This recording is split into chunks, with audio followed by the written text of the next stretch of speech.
আসলে আমাদের এই আটপাড়া এবং কেন্দ্রা খুবই অবহেলিত এলাকা। এখানে যারা একটু মেধাবী ছাত্রছাত্রী এবং যাদের অভিভাবকদের সামর্থ্য রয়েছে, তারা তাদের সন্তানদেরকে পড়াশোনা করার জন্য জেলা সদরে, বিভাগীয় সদরে, এমনকি রাজধানীতে নিয়ে যান।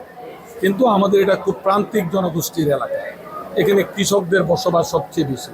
তাদের পক্ষে সম্ভব হয় না তাদের ছাত্রছাত্রীদেরকে জেলা সদরে রেখে পড়াশোনা করাবে। সেই ক্ষেত্রে অনেক ক্ষেত্রে আমাদের ছাত্রছাত্রীরা ইংরেজি শিক্ষাতে একটু দুর্বল, তারা একটু পিছিয়ে আছে। যার কারণে আমার লক্ষ্য হলো যে আমি অভিজ্ঞ শিক্ষক মণ্ডলীর দ্বারা বিনা খরচে তাদেরকে যদি ইংরেজি শিক্ষায় পারদর্শী করতে পারি, তাহলে কিন্তু তারা বিভিন্ন সরকারি কলেজে ভর্তির ক্ষেত্রে, বিশ্ববিদ্যালয়ে ভর্তির ক্ষেত্রে অথবা চাকুরির ক্ষেত্রে ইংরেজি শিক্ষায় যদি তাদের দক্ষতা থাকে, তারা অনেক দূর এগিয়ে যেতে পারবে বলে আমি বিশ্বাস করি। এবং আমি মনে করি অতীতে আমরা যা পারি নাই, আমরা বা আমাদের অভিভাবকরা পারে নাই, আমরা তরুণ প্রজন্মের, আমরা নেতা হিসেবে আমরা মনে করি পরবর্তী প্রজন্মের জন্য আমাদের এই চেষ্টাটুকু করা উচিত। এবং ইনশাল্লাহ আমরা কাজ শুরু করতে যাচ্ছি। প্রথম দিকে হয়তো কোনো ভুল ভ্রান্তি হতে পারে, কিন্তু পর্যায়ক্রমে এই ভুলগুলা শুধরিয়ে নিয়ে আমরা অগ্রযাত্রা অব্যাহত রাখবো, এই অঙ্গীকার আমি ব্যক্ত করছি। এবং এটা 5 বছর ব্যাপী এটা চলতে থাকবে। আমি আল্লাহ চাহে তো যতদিনে এমপি হিসাবে আমি এখানে দায়িত্ব পালন করব, 2টি উপজেলাতে এই কার্যক্রমটা আমি চালিয়ে যাব।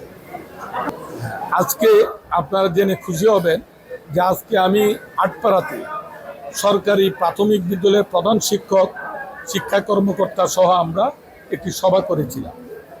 প্রত্যেকটি স্কুলে উপস্থিতির হার কি তা আমরা জানতে চেয়েছি, কতজন ছাত্রছাত্রী অধ্যয়ন করে জানতে চেয়েছি, এবং তাদের বিবেকের কাছে প্রশ্ন করেছি, আপনারা যে সম্মানটা নিচ্ছেন সরকার থেকে, আপনি কয়জন ছাত্রকে পড়াশোনা করাচ্ছেন।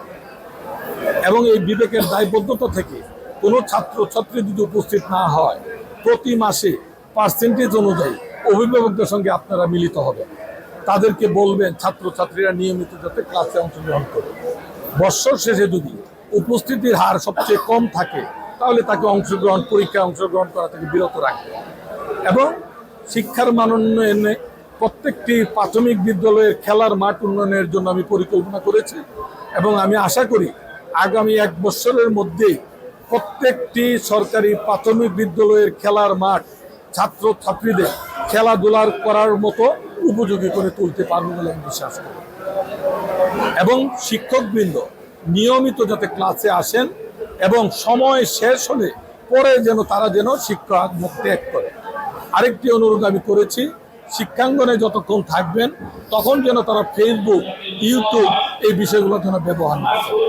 আমি আশাবাদী আপনারা, আমরা যারা রয়েছেন প্রত্যেকে যদি আমরা চেষ্টা করি প্রত্যেকের জায়গা থেকে, ইনশাল্লাহ শিক্ষার মান উন্নয়ন ঘটবে আটপাড়া, এটা আমি দৃঢ়ভাবে বিশ্বাস করি।